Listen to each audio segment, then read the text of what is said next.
Setelah Lebaran kami baru beroperasi pada tanggal 11 hari Senin kemarin, dan masyarakat langsung berbondong-bondong untuk menggadai untuk memenuhi kebutuhan anak sekolah, dan hasilnya untuk gadai emas per tanggal 11 kemarin itu 80 miliar lebih untuk gadai emas konvensional.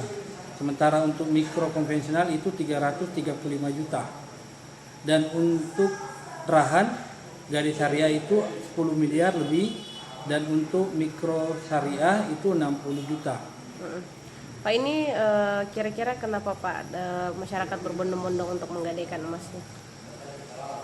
Kalau pada saat ini bertepatan dengan penerimaan masuknya anak sekolah baru, jadi kebanyakan masyarakat untuk kebutuhan anak sekolah, untuk pendaftaran dan kebutuhan pembelian baju seragam, pakaian kebutuhan sekolah lah. Sejauh ini bagaimana perkembangannya Pak hari-hari kedua ini? Hari kedua sampai hari ini masih banyak masyarakat yang berbondong-bondong, masih antri di Pegadaian, bahkan sampai keluar sampai di luar kantor, antrinya sampai di luar kantor untuk di cabang-cabang.